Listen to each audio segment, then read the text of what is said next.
Hey guys, how you all doing? BionicleSaurus here, and in this video we are going to be taking a look at the rather controversial Papo Baryonyx, one of the first 2016 releases that I will be reviewing for, I guess, a little over a month now, so I'm excited to be getting back into some brand new exciting figures. First of all, let's look at some of the things that are actually good about how this figure looks.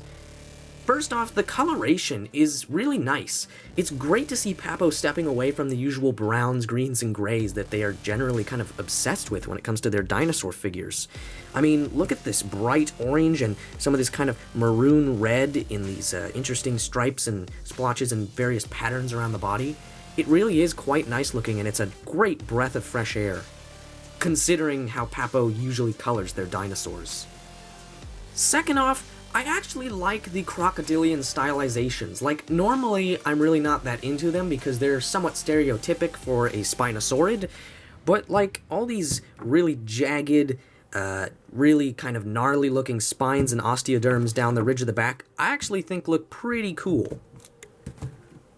Really, the main and only problem with the way this figure looks is the pose. They took a really nice looking Baryonyx and posed it really bad.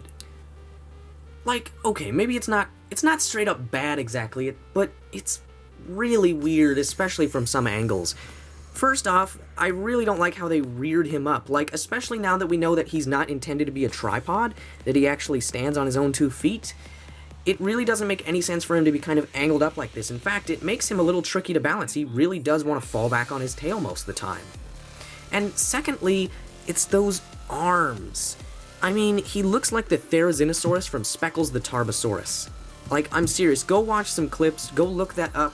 It is ridiculous. I mean, he looks like frickin' Wolverine turned into a dinosaur, and they're really emulating a similar and equal level of just stupidity here. I mean, just look at his arms. He just looks crazy and just kind of silly. So, for overall appearance, I give this figure a B. While it does have some nice aspects to it, which keep it from falling down to a really low rating, there's still kind of a lot goofy with it, and it really does all come down to the pose. I will admit, however, that this figure does look a lot nicer in person. The stock photo does not do it any justice. Moving on with the review, let's talk about detail. Now, for detail, I mean, come on, it's Papo. I mean, they've never really failed us with this category. And they certainly do not with this figure. Look at all these individually sculpted teeth and scales and little spines and spikes. I mean, just the head alone is masterfully detailed. And the articulated jaw allows us to see inside an incredibly detailed mouth interior as well. The detail doesn't stop at the head either. The entire body, like we've come to expect from Papo, is covered in individually sculpted scales and a lot of other little wrinkles and bumps that just really add to a wonderful and detailed amount of texture.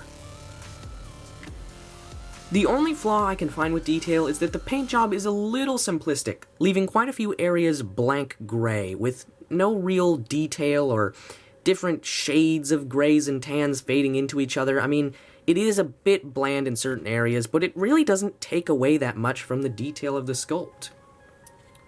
So, for detail, I give this figure an A. So, finally, let's talk about scientific accuracy, and quite amazingly, they actually got almost nothing wrong. I mean, usually you can find at least a few nitpicks with Papo figures, but I really can't find much to complain about when it comes to this figure's accuracy. There's no pronated hands, there's very minimal shrink wrapping, although it is there a little bit. All the proportions and just anatomical details are pretty much spot on. The only real big inaccuracy is the pose, and it's only like, unlikely. It's not impossible for the animal to achieve, so I can't even really count it as that big of an inaccuracy. So, for accuracy, I give this figure another straight A. So, my final rating for this figure is a B-. All in all, it's pleasantly surprised me. I mean, I really thought that I would just make a really negative review about it, but I gotta say, I have a lot of positive things to talk about when it comes to this model, and it's really not as bad as I thought it would have been. Thanks for watching, and BionicleSaurus signing out.